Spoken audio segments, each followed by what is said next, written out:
What's up, everybody? It's your favorite show, Get a Bucket. I'm your host, Train, as usual. Hope you're all having a wonderful, wonderful day. And as you see, we got my guy, Fred, from Leave It To Me Sports segment. Fred, how's everything going? What's up? Everything's great. Can't complain. NBA season starts this Tuesday, so it's a lot to talk about. I'm just here to run fast break with my partner in debate, man. You know how we do, brother. Yes, sir. Yes, sir. It's going to be a good one, ladies and gentlemen. Like you said, the season's about to start. We always have some storyline. We could talk about the NBA awards, but I think it's very important that we talk about the NBA top 10 because, well, why not? Why we got to focus on everybody else? Like, it's the top 10 really that we're going to be paying attention to come playoff time. So I think we should focus on them right now. So with that being said, but before we get into that, Freddie, got a couple quick takes. For you. So, you know, over the off season, we've seen some basketball, right? High school, might even see some college players play. Maybe you've even got in the bucket yourself. But I want to focus on 2024 because, well, in the U.S. Olympics, right? In the Olympics, we could have the U.S. go up against France for the championship game. And this France team might look a little scary because they might have Rudy Gobert as like a third or fourth option, which he's currently on as the war. One of the greatest Olympic players in history, bro, on the low. Right, so we'll discuss that later. He might be the. Hey. It's a fact. It's crazy, but yeah, that's crazy. Okay. I want to hear. I want to hear your take on that another day because that's an interesting take. Yeah. But we got him, Wembanyama, right?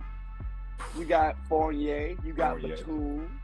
Joel Embiid want to go there. Mind you, he's a citizen both there and over here now. So he can choose United States or France for 2024. If you're Joel Embiid, personally, I'm going to team up with Victor because now I can seem like I'm his big brother along with Rudy Gobert and be longer in history. Or I etch my name in history, be like, oh, yeah, you taught Victor? Cool, because Victor about to dominate. If you're Joel Embiid, that's my answer. If you're Joel Embiid, will you play for France or are you going to play for the United States? Well, all right, so that's a compelling argument. Him playing with Victor, that is scary, bro. Him, Victor, and Rudy. Oh, my goodness. And they could all be on the court at the same time because Victor and Joel would be the three. And they could both handle. Like, that's crazy. And Victor could play some perimeter. That's crazy.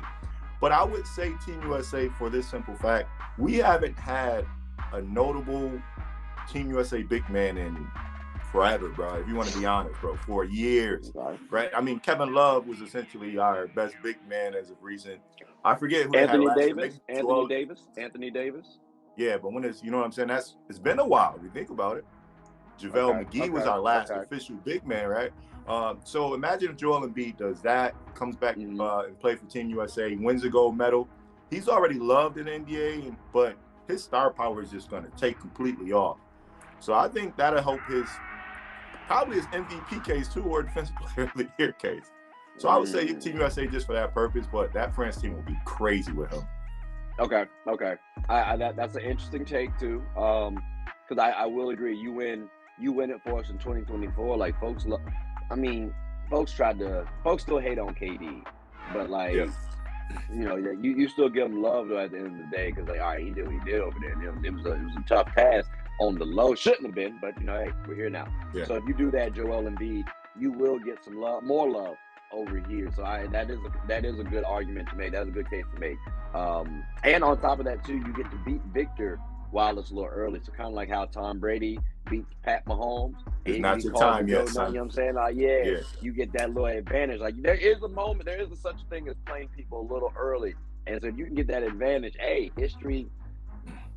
Some people care about context, a lot don't though. So we'll see how that shakes out. But like I said, I want to see him go to France. That's tough. Like that 3-man lineup.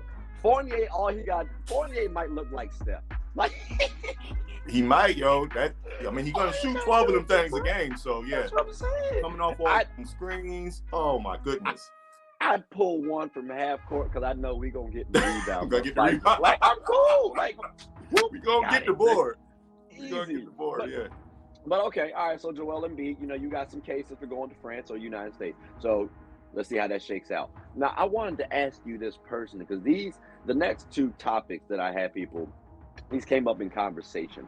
Do you believe that DeMar DeRozan is a leader? And the reason why I'm asking that, somebody was saying no. They also were feeling like he's not a point guard or a playmaker. He doesn't make the team better. And I was like, well, because I remember we last talked, and you were saying, well, he goes up to the Spurs, and he was averaging 7-6 assists. And I'm like, yeah, he is. Like, I thought he was a playmaker. Like, if you say point guard, all right, that could be tough. But playmaker, yeah, certainly. And when I think playmaker, I'm thinking playmaker who produces, and he just crumbled to LeBron, and then he lost to Giannis. Like, those are two elite players in the history. Like, that, I can't say those are reasons why DeMar DeRozan, losing to them are reasons why DeMar DeRozan isn't a leader. And then he tried to say, well, DeMar had poor games. I'm like, he had a 41 piece in game 2. Like, can we not give him no love? Oh, that's not a leader? Oh, okay, cool. And he's averaging 20. That's not a leader. About the regular season, when he was an MVP candidate carrying that Bulls team that was injury riddled. Like, do you believe DeMar DeRozan is a leader? And he was even trying to not harp on the Bulls part. I was like, fine, take away the Bulls. Even on the Spurs, you carried that Spurs team to a 10th seed. Like, that's not bad. Like, that, I wasn't expecting anything from the Spurs. So, do you believe that DeMar DeRozan is a leader? Yeah. If somebody says DeMar DeRozan isn't a leader, they don't watch enough basketball, or they just started watching basketball. Because Toronto DeMar DeRozan was a problem. Like you said, he just kept running into the best player of this generation. If he was losing to the Hawks or the Wizards every single year, year in, year out, if he was losing to Paul George head-to-head every single year, then it's like, okay, dog. But he was losing to LeBron, who was going to the finals and winning half the time, or every other year or so at that point, right? That's not a knock. They were winning 50 games a year in the regular season. To me, that's the leader. I don't know how you're not a leader. He's the best player in the team that's winning 50 games per year. 2 coaches, 50 games per year. So it didn't matter. He was, of course, along with Kyle Lowry, but he was the consistent piece, right? Mm-hmm. And even when he left, like you said, went to San Antonio, your leadership isn't going to show as much because Pop is there, right? Pop runs that ship. Tim Duncan's never vocal or anything. As we know, he's a leader, but still, Tony Parker, we don't look at him as a leader. He is, but Pop is what runs that ship. So, and then he came back to Chicago, Billy Donovan coach, and look what they're doing, right? They were a scary team. He was putting up Wilt numbers for a stretch. So, yeah, anybody who says he's not a leader is crazy, is disrespectful, and maybe they just don't understand the little nuances of basketball, right? I don't know. That's crazy. Or whoever said that is crazy. Well, that's from my boy Ira on "You're Not Gonna Like This Sports," and I can honestly say I did not like that. Very fitting. Very. You know fitting. what I mean? You know what I mean? But like again, though, that's his brand, so I'm not knocking him. I'm trying to give him a plug. So go show him some love. But and I'll have him on the show again because I told him I will with some other folks. So now other people can comment on these takes. Like, I felt like there was a consistency issue. He mentioned how DeMar DeRozan got gentleman swept, but not forget the other athlete that we were talking about. But he got swept, and I'm like, oh, but they, and then he says, oh, but they were tough games, and I'm like, well, didn't DeMar lose? And then he brings up DeMar getting swept by LeBron when the Raptors supposedly had the better team. I'm like, I don't think they had the better team, champ. Like, it's not definitively like that. And they lost. Didn't KD just get swept by the Celtics? Well, hold on.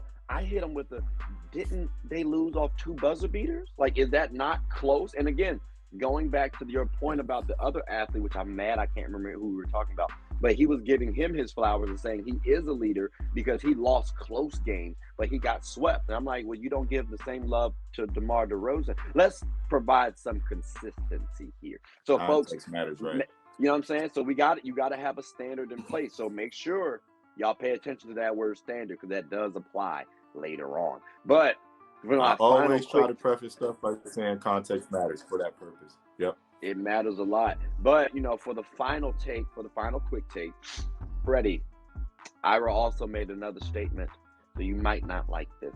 Oh, so we're talking about Paul.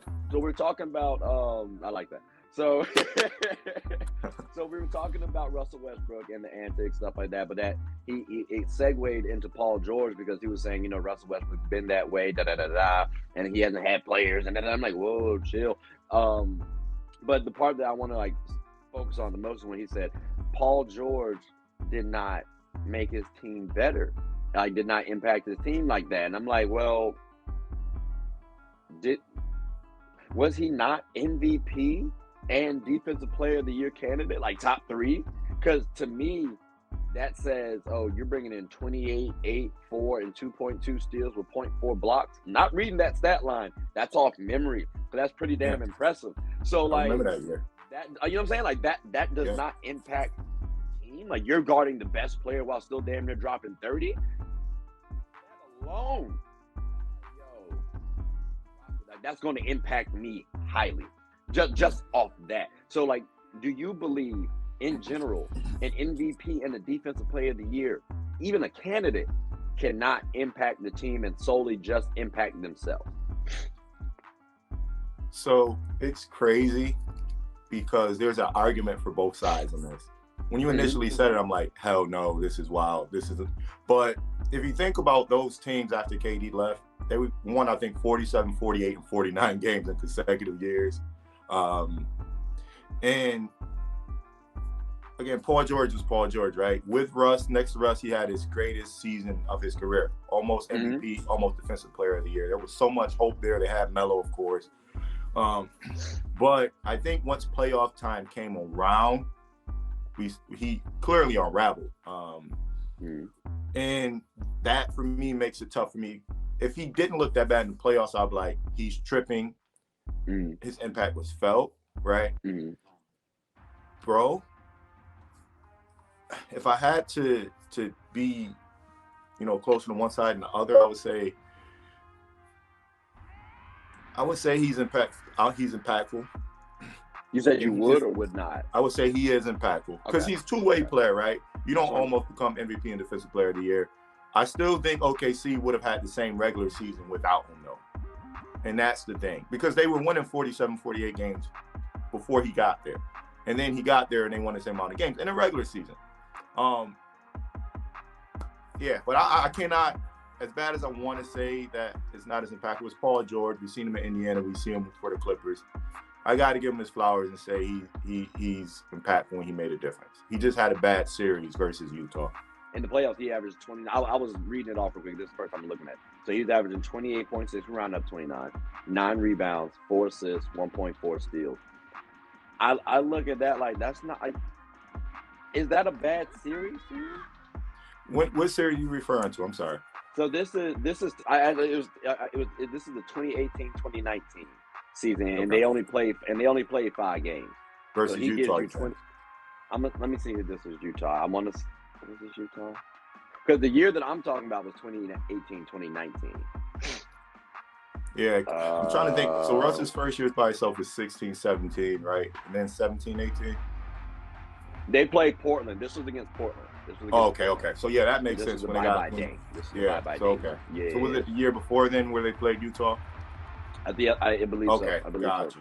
Okay, yeah, my numbers messed up. My bad. Yeah, because that one he's averaging 25, 6, and 3 during that playoff run. So that's a little bit of a dip from what he did during that regular season. Actually, no, it's not. He actually increased his numbers, which is crazy. Only thing that dropped was the steals. So and then next year was 28. Yeah, and that was the end. Okay, so that makes sense. Okay. Yeah, so you lose to Dame. All right, cool. I hear that.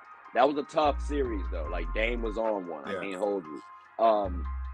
For me, like I said, I never want to view an MVP or a Defensive Player of the Year as someone who does not impact the team. So that, I get what he's trying to say, but it's still very tough. Again, if we're saying they're the most valuable player, or you're the Defensive Player of the Year, and then there's statements like defense wins championships. I've heard too much, I've seen too much from these two specific positions where it's They don't add value, because now when we say, oh, well, Braun has this many MVPs, well, according to my man Ira, it don't really mean much. Like, you know what I'm saying? Like, he's not really impacting the team there. So that's why I'm like, it's tough to say. Like, I might want to, it might want to be reworded a little bit, because like that, even again, bringing up someone, Paul George. Paul George had a wonderful season. Obviously, it did not live up to the expectations. But even still, the man played. Like, Dame hit a tough shot over him. Like, it's deep. Like, not a lot of players do that. So, for me, I get where you're coming from. Because, like, I do understand where he was coming from. It's just tough to say. Like, Dame hit that tough shot over him. That sidestep towards the right. Damn near that logo. Like, exactly. That, like, by definition, that how we were taught, that was a bad shot. He's just a bad boy. Yep. So, it's like, I don't know what to tell you.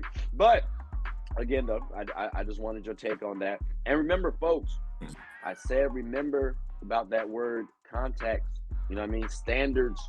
I'm in audit, you know, and so I've been trying to see if we can do this for basketball. So I told y'all this is the top 10, NBA top 10, at least for 2023, right? Or the NBA rankings. But Freddie, I gotta know, what's your definition of a top 10 player, though?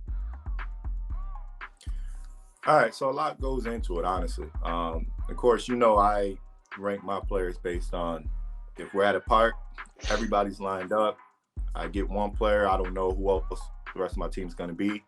That's my initial, right?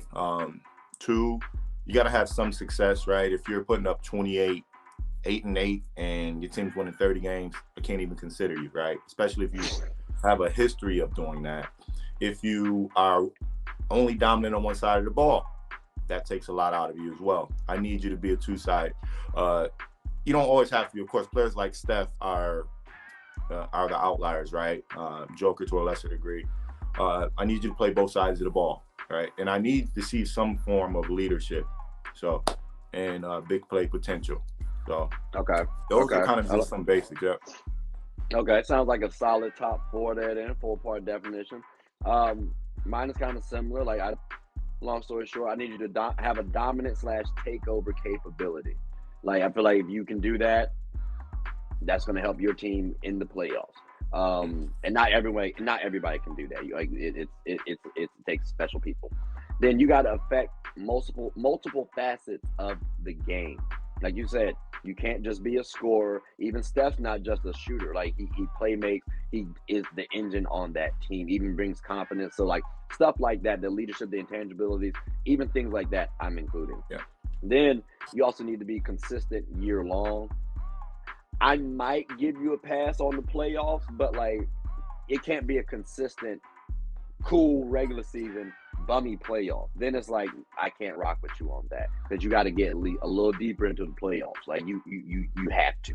And then finally, you got to lead your team and keep your team in the playoff hunt. And for me, that's a little bit different than that consistent year long, because, like, the consistent year long for me is kind of your production, like your individual production. Going back to that Paul George, dominates in the regular season, and you were saying that he slipped off in the playoffs. Well, if that's the case for, like, anybody, okay, well, we can't see that. Well, that's a little bit different than leading your team. Like, leading your team is talking about those intangibles again. So going back up to that point 2 that I was talking about, those kind of intertwine a little bit. But keeping your team in the playoff hunt, let's say you have an injury, because those do happen. Top 10s can do that. They can keep your team in that playoff hunt. Not everyone can do that. So those are my definitions. So I feel like that. So oh, bro, that's crazy.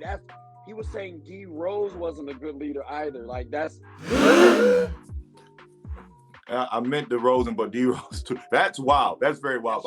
I meant DeRozan, but D Rose for sure is wild. If he said D Rose wasn't. Wow. I was like, that's a wild crazy. Boy, man. Can't wait to meet this guy. Like, yo, he is crazy, dog. Like, so okay, so we got that then.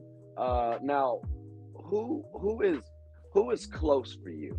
Like, a top 10 player, or a player that's close to top 10. One player. This is tough, very tough. Now let me ask you, because my mind's going both ways with this. Is it just any player that's close, or is there a player that's upcoming that's never cracked that top 10? For me, that's... Let's see here. If you can keep it short, I'll let you do 2. But if you think it's going to be lengthy, then just stick with who's close in general. No, well, I'll tell you, player that I think that's going to crack it soon, that never cracked it for me, is D-Book. I think he's right there. Whew. Now, I'm going to let you know right now, Ira's not going to like you because he's not a fan of D-Book. But we going to move on. Who's the next one? Who's the next one? I can't wait to meet him. Can't wait to meet the guy. No. All right, so this is tough right here. Again, limited to 1 because around my outside looking in, there was 3 people. I'm like, okay. All right, you know what? Because he was healthy, because he made it to the finals last year, I'm going to put Tatum as my outside looking in right there at 11 guy. Okay. He's at my 11. Okay. And trust me, there's 2 people that if they were healthy last year, they probably would have been ahead of him. But I'm going to leave Tatum at my 11. Okay. For me, it's going to be Karl Anthony Towns. Fire. And this, I know some people might look and say, but when I look at Cat, I look at somebody who actually could be the best big man in the game. Now, I still got money on Joel Embiid and Nikola Jokic. But when I say could, he has the defensive capability, the offensive capability. He can play make a little bit. He can stretch the floor. Like, there are very few things that Karl Anthony Towns can do. The only thing I'm missing, the main thing I'm missing, and I hate his name is Cat because people be saying Cat is Cat. And I'm like, I want to see more doggedness out of you. Like, Anthony Edwards is clearly a dog. And that's been a question mark for Karl Anthony Towns. And with Rudy Gobert here, you got Anthony Edwards. Maybe that lights a fire in you and say, all right, I got to prove these folks wrong. Help my boy Trey out because, you know, it's been a little struggle. But I got to believe he's going to do something because this is the time. Like, the Wolves are primed for a nice little run. So I'm going to be very disappointed. You'll be surprised where they're at in my rankings this year too, by the way. But yeah. I'm going to just say right now, they're in my tier 1 for the West. They're in my tier 1, so we're on the same page. Okay. Yeah. So I'm glad we got that close one pick, right. Bro. Right? Yeah. I appreciate it. I like yours too, bro. Like I'm He's in your top 10 though. He's in your top 10. He's in my top 10. That's why. I know he's in your top 10. Let's go ahead and get on into it. Let's do it. Let's do it, man. So let's do this.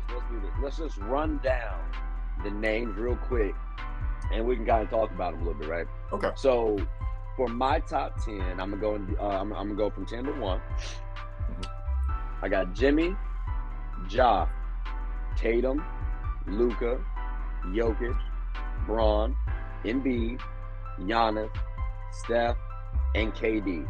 Now, when I say these 2, though, I also recognize Steph might dip a little, just a little bit, but the leadership that I saw from Steph last year also puts it in for me. Now, I know what you're going to say, too. Well, why KD? I still think KD is talented. I still think last year was an anomaly on that playoff series. We're not going to see that again.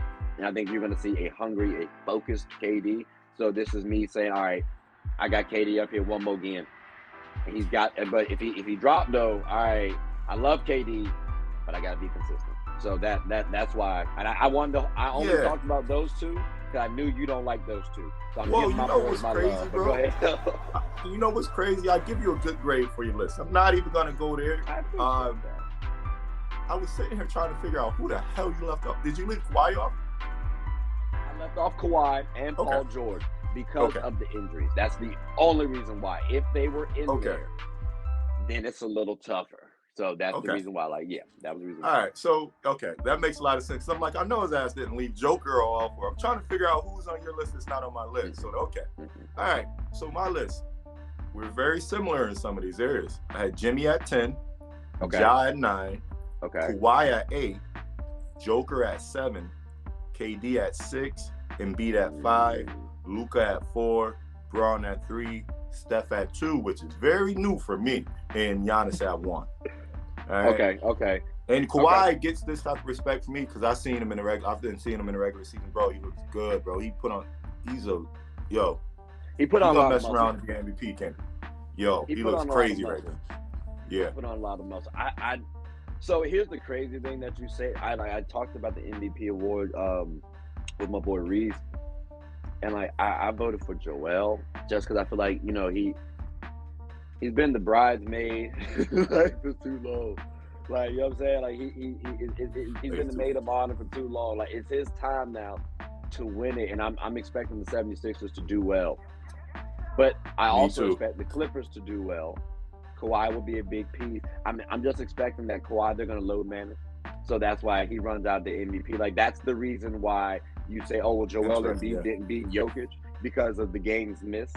So I'm assuming that that has to be the same thing. If Kawhi Leonard plays 70 games this season, I will shave my left eyebrow. Like, that's how. Even if he plays 65, bro. Even if he plays 65. And it's crazy. Yeah. I align with you with that. I have them. I think you saw my rankings that I posted on Twitter, and I had them, I believe, at number as a 2 seed. The only reason why is because I think they will load manage him and PG, but their roster is so crazy, and they won last year a lot with Tyloo, right? Without their stars, even in the playoffs, I think they can still possibly be a 1 seed in the West with them load managing. So that team is crazy, bro. I just have one confession to make. I made this mistake, and 2 days later, I was like, oh, hell no, I'm bugging. All right, let me just get it out. Let's get it on wax right now. All right. I got the Suns missing the playoffs as like a number 11 seed, right? But I have the Lakers as like a 5 seed. I need to switch those around, bro. I'm out, bro. I'm out already. I'm out on the Lakers, bro. I'm out. I can't do it, bro. So that's one thing I want to get on wax. So I need to get your take on this, and folks, I apologize because this is a very quick thing. I just want to ask this. I asked somebody. I said on Twitter. Someone said on Twitter about they're going to Russell's defense, right? And they're like, Pat Bev is saying when they're on the plane, Russ is close with me. When we're at practice, Russ is close with me. So I'm like, well, if you notice, he didn't say, well, on the court, Russ is close with me. So I'm like, you know what I'm saying? I'm like, and I was talking about when Russell did not go over to the team huddle. Me personally, again, for clarification, for context, after an and one where Russell Westbrook was fouling, like he got the foul call on him. So you're frustrated. I understand that. Yeah. That's your fault. That's a personal problem. Get your ass on into the huddle, but the team huddle, where my man Pat Bev is like, bro, we got to do way too much, and AD got to walk over. Mind you, AD get injured off the random, so I don't need him doing any extra movement. Like, come on, dog. Like, steps might end his night, right? You know what I'm saying? Like, bro, this, how do you? Is it a big deal? Listen, I'm so happy you asked me this question, and thank you for taking time out to even because this bothers me. It's bothered me for a while. He's in LA, right? So he's on TV more. Every time you see Russell Westbrook, it's something negative. Even if it's the smallest thing, right? When he was on his MVP run, he didn't get this much coverage. He's literally the leading topic on every single show, every single post on Twitter. It's always, oh, Russ didn't do this, Russ did this. They said, oh, Russ had 3 turnovers today. Bro, I sat down and looked at every game from that night, bro. There was a dude on the Suns that had 11 turnovers. We didn't hear a peep about it. About 40 different players had 3 or more turnovers that same night. Nobody's mentioned none of those players, bro. A dude had 11 turnovers. And we said, oh, Russ had 3 turnovers. Bro, we saw how the Lakers looked without him yesterday, which was putrid, right? It's not all about Russ, but everything comes back to Russ. I'm not talking about his last season. It's just about how the media portrays him. Coming back around to that game, like you said, he should have went to the huddle. It doesn't look like he knew what was going on initially, right? And then, again, he's still, whatever. And he kind of came over there, gave him a quick slap and put his hands down and was kind of listening, but wasn't in the huddle. I mean, it didn't look too great, you know, but I wouldn't make a big deal out of it. They were still laughing on the sideline, shaking hands. He was still in the huddle. Before the game, he was doing his routine. They got mad at that. Shannon Sharpe has been pissing me off because every other day he's posting about Russ. So he posted that, and he didn't show Russell Westbrook slapping all his teammates up as they were coming through the, through the little body tunnel, whatever. And then just lastly, real quick, because I know we got to get off this. Under that post where they showed him being kind of distant from the pregame huddle, a dude posted right underneath Shannon Sharpe's post. Had him in OKC doing that, had him in Houston doing that. He's been doing that his whole career, but now he's on TV more, and now they catch everything. And now it's a big deal because it's in LA. So, yeah, I think it's overhyped. I think it's annoying. And I give him respect for even being able to smile through all this BS. See, I know people keep harping on the pregame ritual one. I haven't even seen it. Like, I haven't even talked about that. That's one I don't really care about. I've seen Braun hit the whoosh. You know what I'm saying? Everybody does whatever they do at the beginning of the game. Even you see that in 2K if you play. I've never talked about that. My only concerns about Russ were, and again, you're in LA, so the media is going to be more on you. And you're not the same Russell Westbrook that you were. You're not in the same role. Kind of got to taper it down, and you're a little older as well too. The back and forth he had with Buddy on the throwing the ball back and forth, stop that. It wasn't even necessary. Like you pushed him, and then I don't even know why he threw the ball to you, so you can say he threw the ball at you. So it wasn't like it wasn't egregious. Like he just threw the ball to you, and you throw him. Like, why? That's unnecessary. And the huddle part, he does acknowledge AD, but it also seemed like it was like a whatever, man. And then I'm looking for you to just he slapped up that too, though. It wasn't like all right, my bad, like I'm gonna get in the huddle. Like, I need you to be more ingratiated with the team, because the team to me is like we have chemistry issues. And right now is like, all right, this is evidence that we might have chemistry issues. Like later on, if we're still looking sloppy, this is gonna get brought up again. I don't want us to have any fuel at all whatsoever. Because we gotta have, like, imagine if we can have a wonderful season. This top 10 list might be a little wild because Anthony Davis was not mentioned. You know what I mean? Like, he was on my friends as well. It's only because of health. Like, he could go all the way up to number 3 if we're talking about talent. I wouldn't put him ahead of Giannis just because he has to he got dogged a couple times, but like he has the talent with Giannis. Ron, he's in our top 5. So it's like, I do agree, you know what I mean? Like, we got to show now, like, okay, if we have a fringe top 10 and a top 10, and we understand that Russ is all-star caliber, we have the talent. We just now need to have the team chemistry, the cohesion. Fake it till you make it, please. Just do that. And if we're dapping up and stuff like that, then these moments should be easy. That's all I want to see. So, like, if he cleans that up, then fine. All right, and one more question towards you to you before we move on. Now, do you think that, because I'm sure this happens every game for every team, right? Now, do you think this could be something that to the Lakers is not even a big deal? Like Pat Bev, none of them thought much of it because they say that's just Russ. I mean, it's tough to be third. You can't teach your old dog new tricks. Russ has always been that kind of edgy player. Do you think that it's not a big deal to the Lakers and the media are making a bigger deal of it? They keep saying, "Oh, he don't want to be there." They don't want him to be there. Yeah, so I definitely think the media is making it a bigger deal. I've never once said, "Oh, Bron and company don't want Russ," right? Like I said, "Hey, I don't want Russ." Like, as a Lakers fan, I don't want to see it, and I'm not even speaking from a talent perspective. It's more so a fit. Like last year, I made the video saying Russ should come off the bench. Now we're trying that out, so hope it works. If that doesn't work, we have to let him go. It's more so of a fit. Well, his hamstring screwed up now, so I didn't even watch last night's game because I had so many recorded. So like, that's good. All right. It's a beautiful morning, people. It's a beautiful morning. Better now that I woke up and Jesus Christ, that game was horrendous. I don't even want to talk about it. I'll watch the highlights. But at least we know he's not top 10, though. So I guess getting back on top 10, folks, at least we talked about something that was entertaining. But the top 10, though, is there anybody that you at least see? Oh, no, I'm sorry. You said D-Book, because I was going to say, do you have to see anybody that's surprising?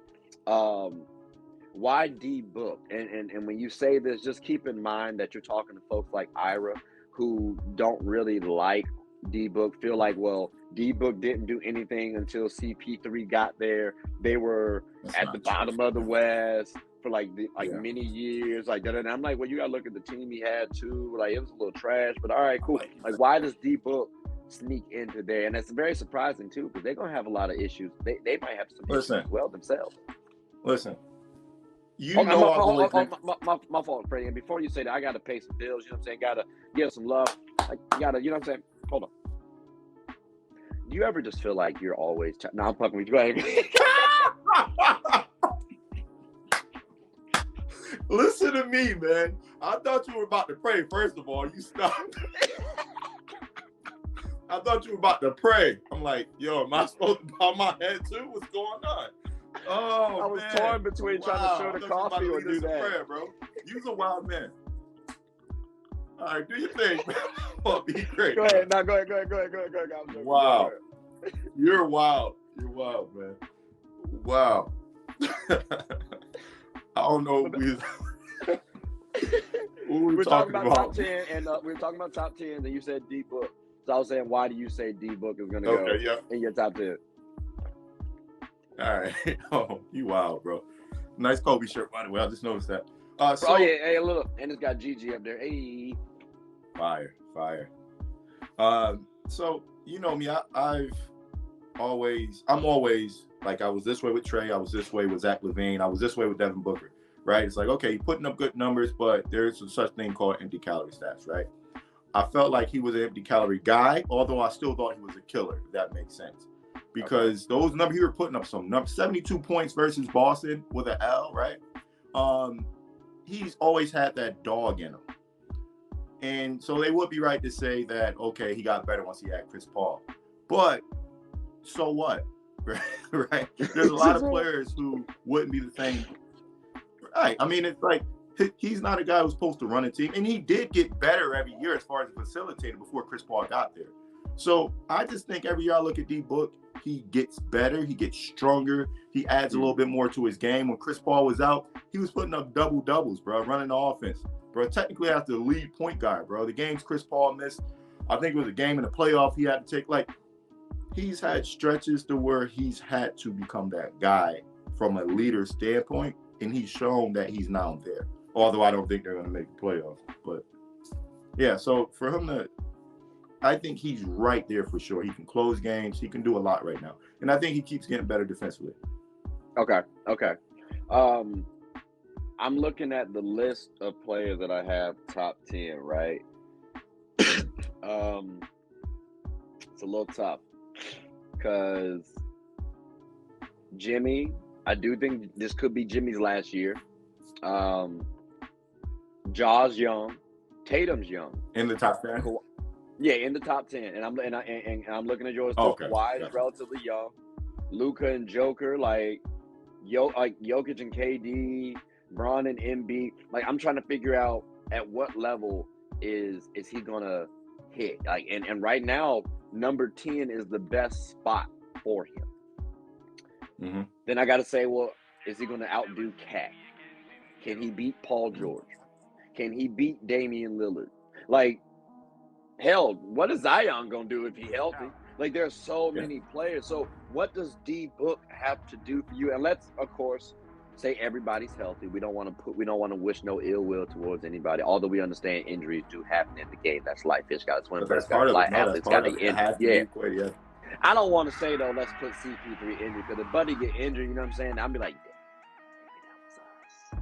my bad. No. Like, you know what I'm saying? I don't want to do that. So everybody gonna be healthy for the Sun. Everybody gonna be healthy, a little chipper. What is D-Book going to do for you to solidify him in that top 10? And again, we have some other players that we can throw ahead of him. So what does he got to do for you? Yeah. So here's the thing. They went to the finals, and then what, they won 60 games last year, something crazy? How many games did they win last year? I don't have it off the top of my head. I'll check real quick. Keep talking. So I got you. Okay. No, I was saying keep talking. I got you. Oh, okay. Yeah, so, I mean, they went to the finals, and then they won a bunch of games the following year. I forget the exact number, but they won a bunch of games. and they were perceived to be going back to the Western Conference Finals, and then a meltdown happened. Again, just seeing, I said the Mavs. Yeah, they finished 64-18 last. They finished 64-18 last season. 64-18, right? So if you go from Western Conference champions going to the finals to 64-18, and you've been improving your game during that whole time, and now you come into this year, which I'm sure he worked on his game even more. He's probably going to have more responsibility this year because you expect a slight decline from Chris Paul. I just think it's right there. It's his for the taking. And then, like you said, some of these people in this top list, if Kawhi gets hurt again, if KD gets hurt again, where do they drop down to, right? I mean, granted, KD plays at such a high level still that, I mean, you still got to keep the top 10. But Jimmy is there because of playoff Jimmy. Jimmy in the regular season averages 20 effortlessly, right? Doesn't shoot as efficient and just lollygags kind of, while also still work. It's weird. I don't know. But yeah, so I mean, I'm saying all that to say he can, as far as top 10 he can take Jimmy's spot, right? Like you said, so there's room there for him to knock somebody off in that list, whether it be injuries or just him just elevating to the next level, especially if they win 60 games again this year. Okay. Now, Paul George was not on your list. Exactly. What's your reasoning for putting D-Book ahead of Paul George? Because I've seen Paul George lead that Clippers team. And to be honest with you, last season would have been a little dicey if Paul George did not have to go into playoff protocol. I mean, COVID protocol right before the play-in game. So I might throw Paul George ahead of D-Book because he is an elite two-way player. Like everything D-Book can do offensively, Paul George can do. Like D-Book might be a better, I don't know, pure scorer. I don't know how you classify that because Paul George is pretty skilled and saucy himself. And he's also taller, lankier. Like, what gives you the comfort of putting D-Book ahead of Paul George? I trust D-Book more. I trust him to be more consistent down the stretch more. Again, that Maverick series aside, I mean, I get even versus the Bucks, he has his complications at times, but still, that's the Bucks. You've seen with Drew Holiday. That's, you know what I'm saying? Book has shown many times, again, Chris Paul goes out or his team needs him to drop a 40-piece in the playoffs. Like, he can do that. Like, with Paul George, I feel like we have, since him leaving Indiana, we have a lot of memories of Paul George having some scary moments, whether it be the playoff or just stretches in the regular season. I think Paul George is a dog, like I said, but D-Book can run your offense now. I don't know if you can have Paul George run your offense tonight for long stretches of time and him still be his peak self, playing defense at that elite level and giving you a 25 to 28 piece, right? I think some of that drops off if he has to run your offense. Okay. I will say, I think in terms of being a complete player, I personally I have more faith in Paul George, but that's also because I think Paul George is better at much better at defense. And because of that, I think the playmaking is similar. I think the scoring is similar. But I will say, though, D-Book gives me more Kobe vibes than Paul George does. So I will at least give you that. He's not, people, please don't get me wrong. He's not Kobe. I've always said he's Allen Houston. I wish I had the card because I have his rookie card right now.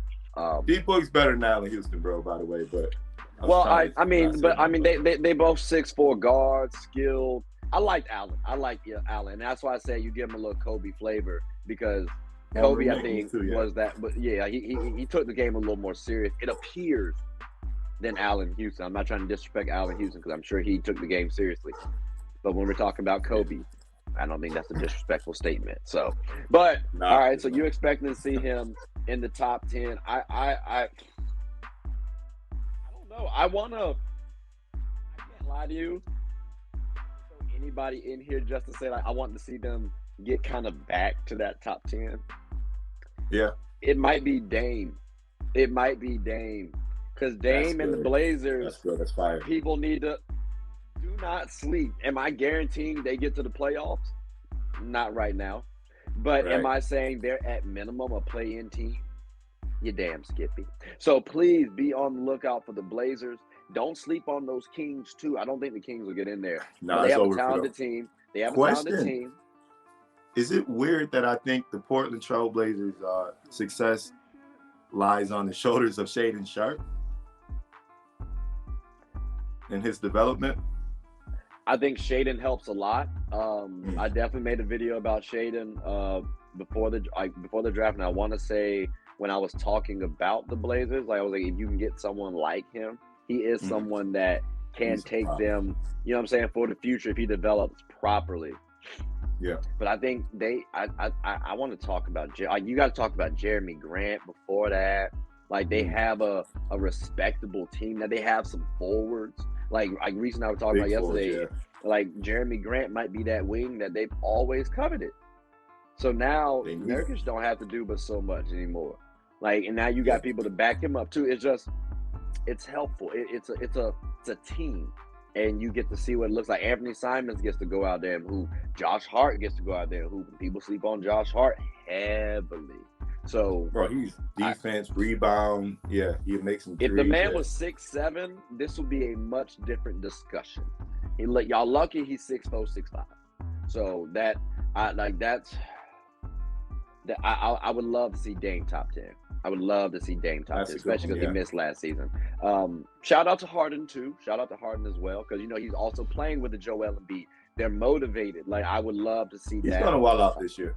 And I don't want to say he's going to be top 10 because I think that is a little bit premature. Yeah. But as long as health is intact, be on the lookout for Ben Simmons to becoming top 10 soon.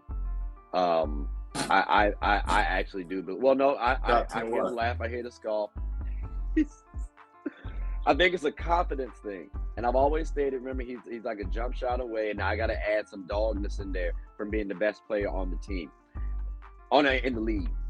And like I said, you got to throw doggedness in that. You got to throw doggedness in that, because if you add doggedness plus jump shot for Ben Simmons, that's kind of tough to stop. That's kind of tough to stop. Both of those things. I'm not acting like those are easy things or small things to consider. Yeah. Like, you know what I'm saying? Like, it's just those two things, though. It's just those two things. He does so many things well. So I'm like, you look good out there. That confidence, you know what I'm saying? That confidence and health, if they stay intact, maybe Ben can hit that top 10 finally, because he's reaching that point now where he's going to be hitting his physical prime soon. And we already seen people like him, they're going to inch up a little bit as long as health is intact. But I would love to see Dame in there though this season, like during this season. But I think Dame's a low key scoring champ this year, low key possibly. Ooh, okay. Well, he got a lot of time off. He got rested up. Yeah, that is true. But to be fair, I remember I was saying the same thing about Steph. He could have a scoring title, MVP, Finals MVP, champion. You know what I'm saying? Just because of the hot start. I wanted to put KD as the MVP, but it's like, damn. Steph is kind of going off right now. So maybe Dame, if he does that. Oh, this year? Maybe so maybe if Dame does that for this year, where he's going off early, maybe he fizzles out at the end. That's what I'd be worried about. Because like with guards, like you got to, especially with older guards too, you got to like kind of save your energy as well. So I'm going to be interested to see how that looks out. Plus you got Simon as well, so maybe you can tell him to go eat early. Yeah.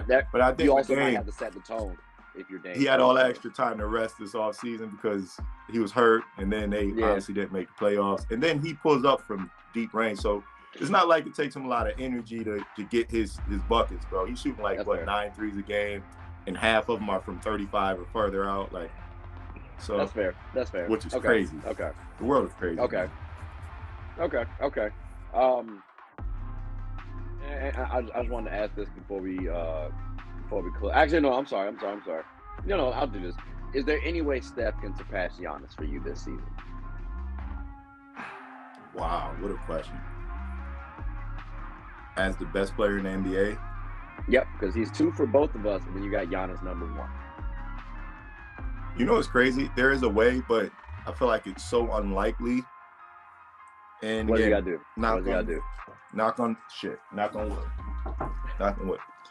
Giannis would have to have his worst season since his 5th year or so, 4th year. have to get injured and not play a ton of games. You would hold him against that? You would hold him. You would hold that against Giannis? Listen, you're talking about best player in the world. Isn't that why you don't have Kawhi in your? You know what I'm saying? No.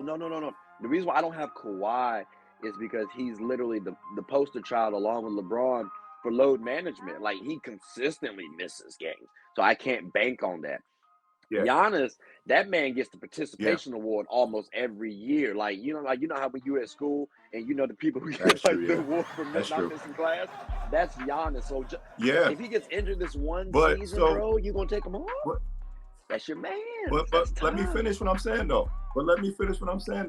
Because you asked me how it could happen. If that happens, where Giannis isn't around for most of the season or half the season, they miss the playoffs, whatever may happen, and then Steph goes and win another championship, there is no way we can deny that from Steph, bro.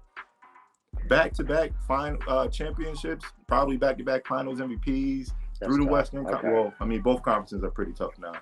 I think, bro, that's a lot to say.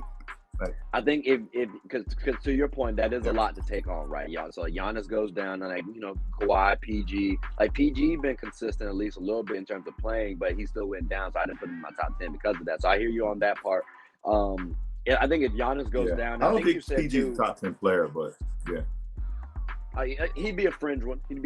Like, I'd consider him maybe over Jimmy. Sure. I would consider him maybe over Jimmy because of talent, and then what I saw last year, plus the leadership that I'm expecting from this season. It might be a little bit of a expectation thing, but it wouldn't be higher. I wouldn't put him higher than Ja right now. I wouldn't put him higher than Tatum right now. But damn, hold on. But going back to Steph and Giannis, I think if Giannis doesn't play well, which I think you actually did say, I think that's the biggest part. If he doesn't play well, in addition to all of that, okay, maybe there is a slippage there, and I'll take that in consideration. But if he dominating and then he just got injured, I'm not lying. Giannis gonna be a number 3 for me. Like, you know what I'm saying? I can't slide him down. Yeah. Like, but I will give you that, so on top of that, Steph going off too does make me like, all right. How do you not going back to give last him that year, right? I'm like, he got knocked out, second round, right? Of course, he didn't have Middleton, but so he didn't make it past second round last year.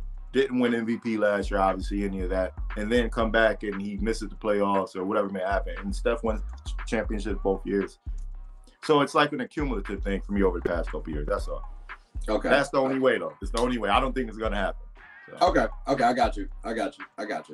Okay. Now, folks, I hate to do this to y'all, but, that's the end of the top 10, right? It's the end of the top 10, but don't be upset because we just got a couple would you rathers. These are kind of like quick takes. We're not going to go in depth. We're just going to say how we feel about these teams. I'm not even going to list them up here on the banner. We're just going to give straight would you rathers. Let's do it. But I do appreciate the top 10 though, Freddie. And again, what we're going to do is just revisit those throughout the years to see how those shake out. Because again, you want to pay attention to the top 10, and I'm assuming, although they do say sometimes when you assume you're an ass. So hopefully these 10 players don't make us asses come playoff time. Because again, if you're in the top 10, should be in the playoffs. So, but we're at the Would You Rathers, people. So we're going to throw some teams and figure out who would you rather put your money on. So Fred, we got the Grizzlies versus the Nuggets. Who would you, and we're talking about regular season right now. Who would you rather put your money on? Grizzlies. Okay. I got you. I might go Nuggets only because Jaren Jackson Jr. is out, but I can't be mad at you on the Grizzlies. Like that, they're a tough team, bro. They're tough. They're deep. I'm sorry. Regular season or playoffs? I'm sorry. Regular season. Oh, okay. I'll say Nuggets regular season. I think they're regular season too, but yeah. Okay. So I got you. I'm with you. Okay. So we both going Nuggets. Then got you. All right. So now we got the Pistons versus the Raptors. Two up-and-coming teams. The Raptors might be a little ahead of them, though. No, what you think? Raptors. Okay. Now, and let me go back to the Grizzlies-Nuggets. In the regular season, they play 4 times. Who wins that series in the regular season? Is it a split 2-2? Is it 3-1 going to the Nuggets or the Grizz? I think 3-1 Nuggets, honestly. In the playoffs, I think Grizzlies will beat them 4-1, though, or 4-2. So. Okay. I got you. Now, same thing for the Pistons and Raptors. 4-game series. Is it a 2-game split, or is it a 3 going to the Raptors or 3 going to the Pistons? The Pistons are, since the end of last year, good. Say 3-1 Raptors, playoffs, 4-1 Raptors. The Pistons are fun, man. I can't wait to watch them. Okay. I heard a little trepidation in that 3, so I'm thinking like that 3 got close to a 2. Is it fair to say? Because I'm right there with you. I like the Pistons. I think they're a nice, talented team. Personally, I think the Pistons need to try to do a rebranding to the bad boy Pistons, which means there's a guy available by the name of Draymond Green. He likes to hit people. You can get him on the squad, and you probably can get him at a little discount too. Just saying. I don't like that Bogdanovich pickup, by the way. That trade was so weird to me. That for me helps solidify that they'll at least be a respectable team. Not that Bogdanovich is some tremendous player. He's good. He's a good player. 34, 33, like, ew. Keep Kelly and he can work well with the team because he can also allow Cade to attack. Remember, Bogdanovich can pass a little bit too. I'm not saying he's tremendous, but he can play make a little bit, so he can spell for you. Plus, you got Killian Hayes out there. They got a squad. Now, they got Kimba on the bench. It's like, dude, get rid of these old heads. Now, this one, Freddie, I think is going to be interesting, right? It's a dark horse for me, but it's a first-tier team for the both of us. The Timberwolves versus the Pelicans. 4 games, regular season. 2-2 split, or is it going 3 to the Pelicans or 3 to the Wolves? I think a 2-2 split right there. That will be a fun. Yeah. Wait, they're wow. Okay. Or do they got 3 in the regular season, right? No. I'm just saying 4. Like, so they're not. I don't think they're not in the same. They're not in the same division. It's only like divisions that you have 4, and then conference is 3, and then the other division is 2 games. I'm just saying for just for the would you rather. That's all. Yeah, I'll say 2-2 then. I'll say 2-2. Okay, 2-2. Okay, I got you. I like right now, like I said, the Pelicans in my tier 2, Wolves in my tier 1. But I'm only having the Pelicans in my tier 2 because I'm a little hesitant. Like it all hinges on Zion. Like that's the main reason. Right. So, and then you also got the chemistry factor. Although he doesn't need plays. He can almost play like a Dennis Rodman to a degree. Right. So I like the Pelicans. I almost want to go 3-1 Pelicans until you think about Anthony Edwards and them boys. So it's just like that's tough. I got to. Rudy is gonna make this team like people don't like Rudy, but. And you know, I vouch for Rudy all the time. Bro, Rudy is about to change Minnesota's life. And Anthony Edwards is a low-key... Never mind, I'm not going to say that. I'll chill on that, but yeah. I'll say this. Anthony Edwards is looking like he might have the opportunity. I'm not going to say he's the GOAT, right? He's going to have the opportunity to start trying to make a legitimate case. Because I do believe this Wolves team can win a championship, and I'm not like that. This is a championship. This is a contending team. Like if they don't get to the semis, disappointment. And you said Rudy Gobert is like he's about to change the Wolves. I think the Wolves also are about to change Rudy as well. Because the perception was, you're paying Rudy all this money and you have to bench him. I don't think you necessarily have to bench Rudy now. So it's tough to go against them. Yeah. It's tough to go. And on top of that, too, Zion, he has to go up now against Karl Anthony Towns or Rudy Gobert, which they're tall. They can jump a little bit. So, I mean, they're kind of big boys. So, let's see how Zion does against them late. Like, it's going to be a fun series to watch. Both of these teams are identical. I like them. They'll be interesting. Now, I'm glad you said something earlier, right? Because you were like 5-11 is now 11-5. So I think this one should be easy, but I'm curious. Lakers versus Suns. What's your take? Like, out of the 4 games, 2-2 split, or is it 3-1 going to the Suns and D-Book the possible top 10? Or does AD and Bron get it? Out of respect for Bron and AD, and obviously Russ, and I'll say they can manage to get 1. I mean, but bro, I just saw what I saw yesterday. Shoulders hurt now. He's going to be out. Russ got a hamstring problem. AD's not playing back-to-backs. Like, bro, Cole Swider's taking 7 threes a game in preseason. Like, Patrick Beverley takes some terrible freaking three-point shots, by the way. Like, bro, LeBron's already not getting back. He's complaining to the ref. And I know it's only preseason, bro, but I'm just like, yo. I'm just looking at the score for the first time. Bro, it was bad, bro. They were out there literally just pulling up from everywhere on the Lakers, bro. Bron bad, had 10 bro. points in 18 minutes, 4 of 13. No, damn that. He always going to give you, no, damn that shit. No, we're not doing that. Shout out to my guy, Austin Reeves, 4 of 6. Oh, this no, is your team, man. Yo, wait, sorry, bro. I'm a Knicks fan. You're a Lakers fan. You should not be smiling right now. You got to see this shit all year. You got to laugh at your pain, Freddie. You got to laugh at your pain. You laugh. Like I'm telling you. You can always come to this side, brother. Nah, I'm not going to downgrade. Top 3 depth team in the whole NBA. I understand that, but like top 3 dumbest organization in the NBA too. So I got I got it together, man. I can't even wish y'all the best. Like I don't even know. And I like your squad. That's the crazy part. Like I wish there's y'all a lot the more dumber organizations. Like ain't that about it? I hate it. Bro, man, we've turned it around, man. Y'all at least done better. I'll give you that. I will gladly give you that. Worldwide West and those guys with Steve Mills. I don't know if Scott Perry's even still around. We're looking all right, man. So I'm glad that you said something, Dan. Because I got 2 more. I got 2 more would you rather than folks will go ahead and call it quits. But let's do it. Your Knicks. Your Knicks. My Knicks. We're gonna give them a run at this Hawks team. How you feeling? Out of 4 games, 2-2 split, or is it going 3-1 Hawks, 3-1 Knicks?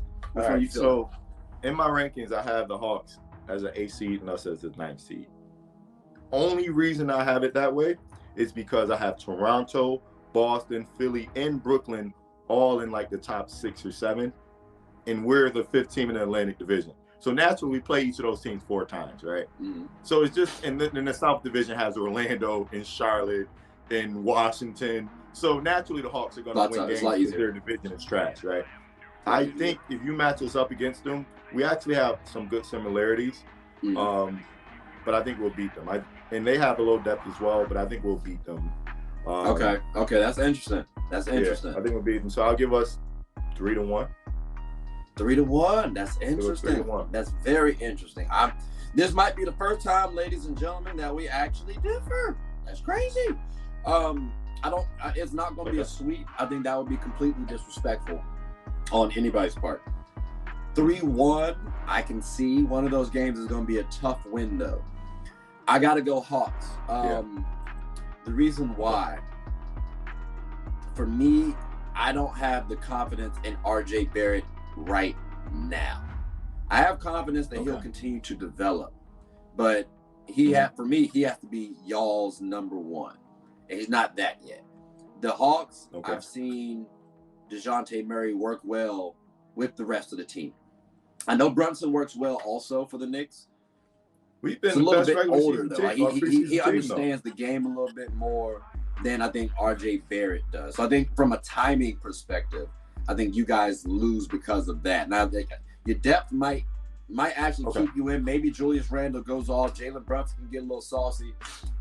Still got to look at someone like a Trae Young over here too. I think he still is the best player in this series. You also got DeJounte Murray. He might cancel out with Brunson. I don't know how that shakes out. That'll be an interesting conversation, Brunson versus Murray, because I like Brunson. I like the leadership he brings. Murray does similar things as well. Might be a better defender, though. I'd entertain a Brunson conversation. It's a closer matchup than what the 3-1 would show. I think having the Knicks at 9. I do want to ask you this. What's up? No, do you?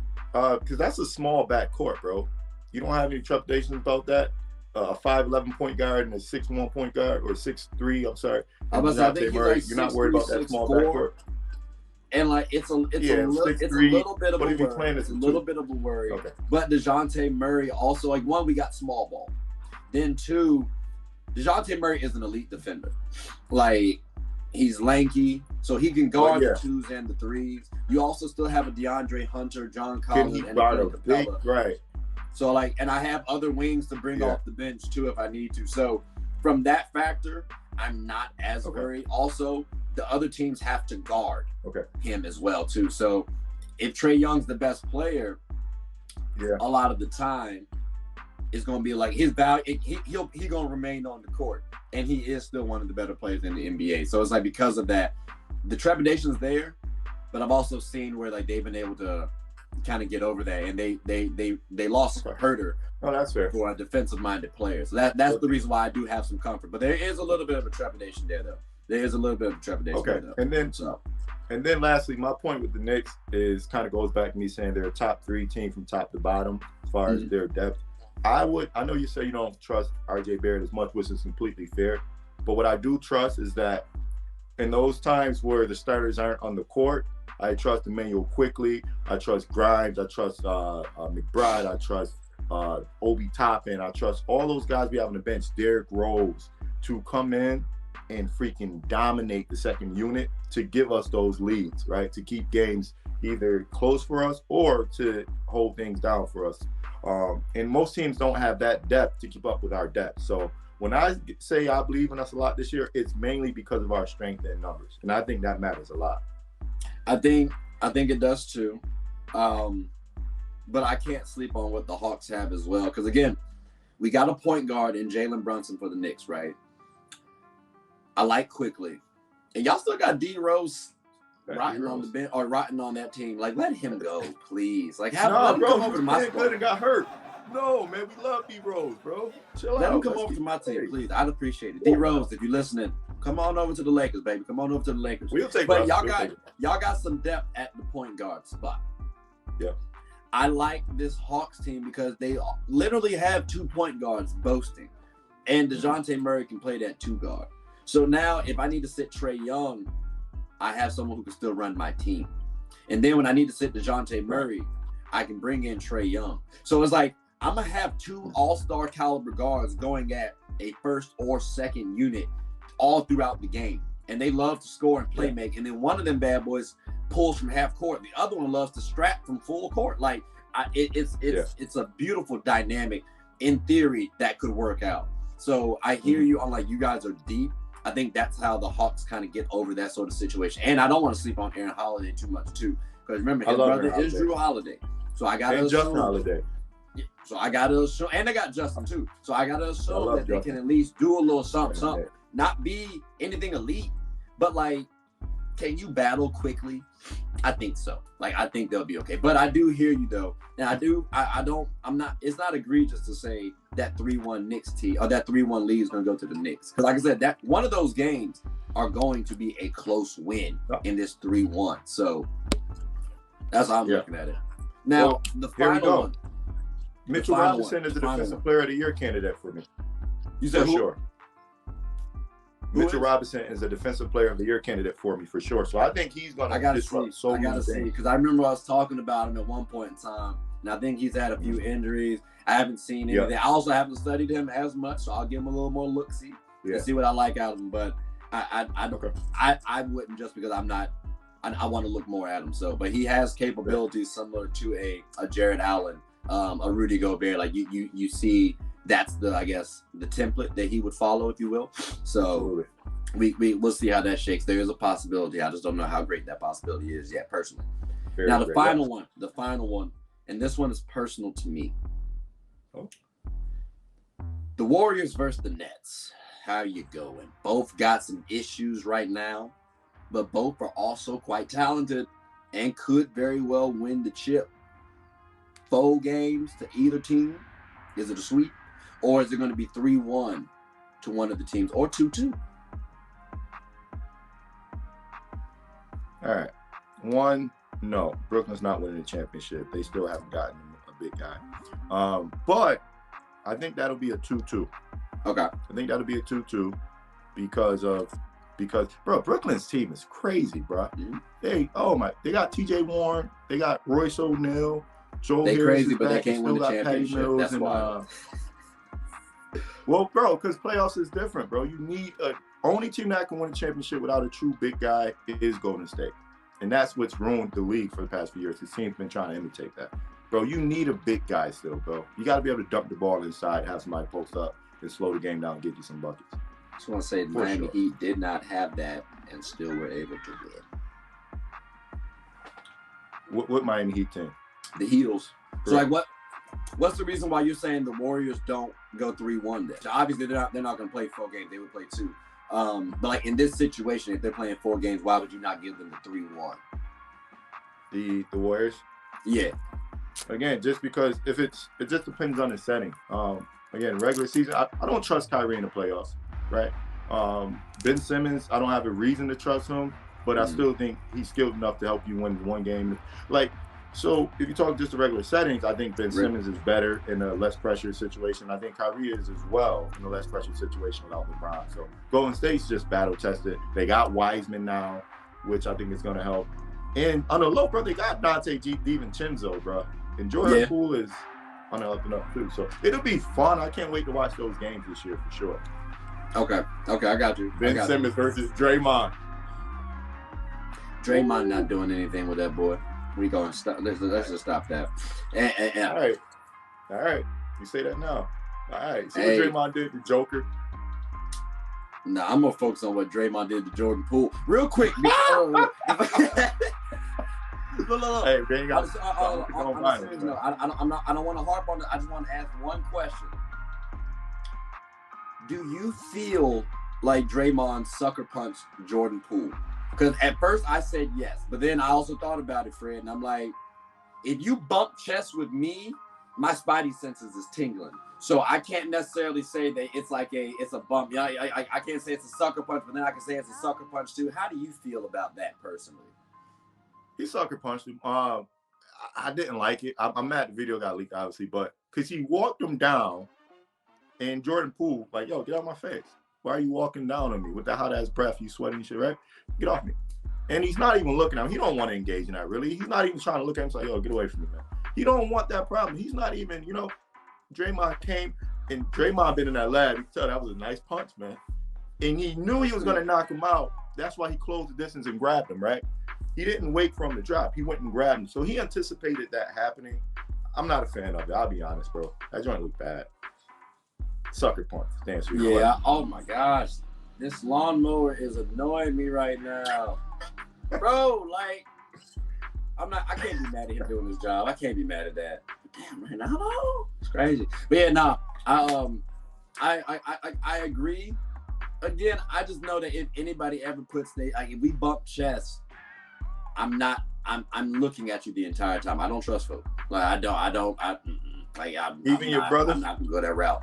But I don't think too. One, I'm not condoning what Draymond did. Jordan was not expecting that. Right. At all. Like you said. So it was tough. And like I was talking with a friend, he was basically saying, "Oh, we don't know what Jordan Poole said." I'm like, I wholeheartedly agree. But at the same time, unless it was something completely egregious, where it's uncalled for wholeheartedly, there's no reason to do that. I'm not condoning that at all. And then he was trying to say, "Oh, well, you're not caring about what Jordan Poole said just because he's the light-skinned guy." I'm like, I don't care about colorism, dude. Like, let's say we reverse the roles and Jordan Poole swung off on Draymond. I'm keeping the same energy. Trade his ass. Easy. I don't care. Like, you don't do that in professional setting. It's a business, and you're supposed to be a brotherhood, a family. I understand families fight there. That happens. Let me ask you this. Do you feel that way because the video was leaked, though? If you didn't see that, partly. Okay. Like we did see it. And I will say too, there's a little bit of an inconsistency for me on this one because, like I said, people fight, so I understand that, which is why I want to hear what Jordan Poole said. We know that Jordan hit Steve Kerr, so Steve Kerr got to deal with this shit again. But like, I'm like, all right, well, Dang, I don't want to be inconsistent. I don't want to be a hypocrite. So, but I might have to be a little bit on this one because, like, Draymond, at least Jordan and Steve Kerr are a little closer. Like, we know it's still a bully method. Are they though? But it's no. I mean, don't get me wrong. Like, Steve Kerr like 6'3", 6'4". Jordan Poole like 6'3". You know what I'm saying? Like, it's like size wise, it's a lot. It's a little close. It's still a favor on Mike. Mike apologized, same as Draymond. I don't remember Mike saying, "Oh, I had all this stuff going on in the outside." That does not. I feel for you. I can't deal with that though. Like, that's not something you want to bring in. So when I look at it collectively, like the whole thing, I'm like, there's similarities to Jordan's. It's a little bit different though, and I feel like he's trying to make an excuse for this. And the picture that was painted was Jordan kind of just apologized and they accepted it. Jordan Poole accepts it. Cool. I'm not mad. Whatever it is, what it is. Still feel like you should trade him, but Jordan Poole can get over it. Then you can keep him. But that's that. Yeah. It's a lot. And we still got to know what Jordan Poole said. I really want to know what was said from Jordan. Let him say something about his mama. And I think it was a build-up too. Because I remember Draymond on his podcast was talking about how when they were in Japan or wherever they were just that first preseason game, how they were doing the 3-point shooting contest. And you can hear it in his tone that he was annoyed by Jordan Poole already because he was talking about how Jordan Poole was popping off about Steph and Clay. I guess he talked trash. That's just what he does. You know, I talk trash when I hoop. Yeah. But he may take it a little too far, it sounds like. And Draymond was like, I'm happy his ass got humbled because he's always talking this and that. And, so you hear that and then you hear, you know, just this situation and you kind of see how he closed in on him and everything. It does kind of make you think that, all right, maybe that was a build-up and he's like, okay, he needs to learn a lesson. He got a big contract coming up. Maybe he needs to humble himself. He's thinking about that bag and maybe he's getting ready to go this Miles Bridges route, right? To where he just go off the rails and become this wild boy. So maybe Draymond did him a favor. I'm not trying to back him at all. It looked bad. It was bad. But maybe Draymond's idea was, let me check this guy before he goes off the rails, right? Let me put him back in line because he's so important to our team, right? And he don't know that he's about to jeopardize what we have going on here because he's in his own, you know, in his own vibe, if you will. So maybe, just maybe. Again, I don't know what was said. Yeah, that's a fair point too. And I will say this, as a trash talker who likes to get under people's skin, I will say this: you can get under people's skin real easily, and you never know what someone's going through too. So that's why I say I want to hear what Jordan Poole says. Can't let him off the hook, but it's got to be egregious. Like, I can't sit up here and say, "Oh, Freddie, your shot ass," and next thing you know, like, nah, dog. Like, I don't care how many times I say that. Like, I can't. But like you said too, though, sometimes you need to be humble and you need to get a lesson taught. So I guess hopefully Jordan Poole learns this lesson. And he's gonna be good for the future. But I mean, I don't like it for the Warriors, but then I do like it too. You need a little controversy, and if they can get this team rallied, then fine, don't trade Draymond.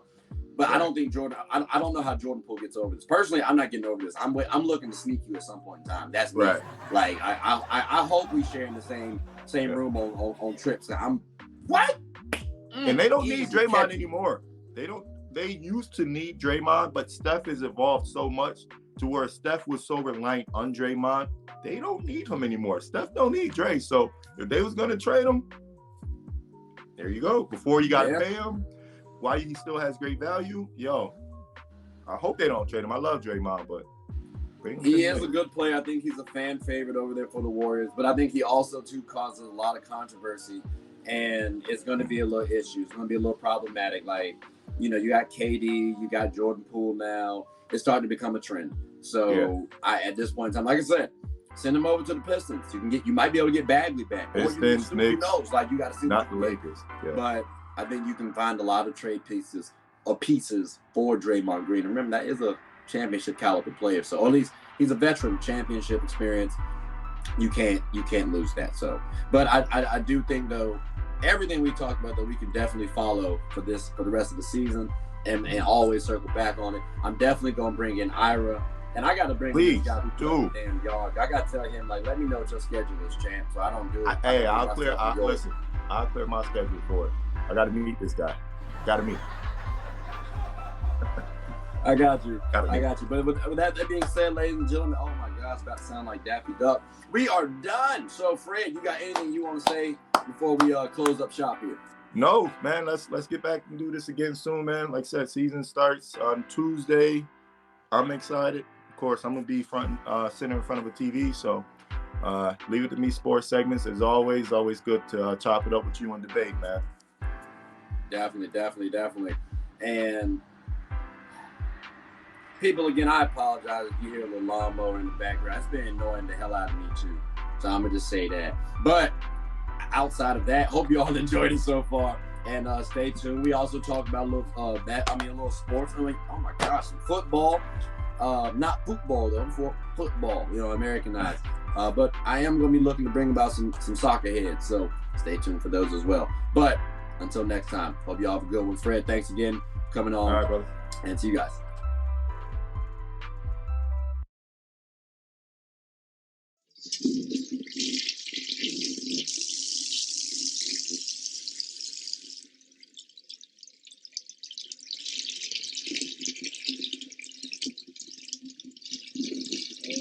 Not know you guys were still here.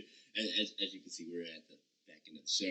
No pun intended, but look, hope you all enjoyed it. And before you go, please subscribe to the YouTube channel, follow the IG account, share the content to anybody who's anybody. And most importantly, leave your thoughts and comments below. But I gotta go back and play Buddy in 2K, so let me unmute him real quick. Excuse me. Hey, boss, I'm back. Nah, you better catch this word. You know we get buckets around here, too.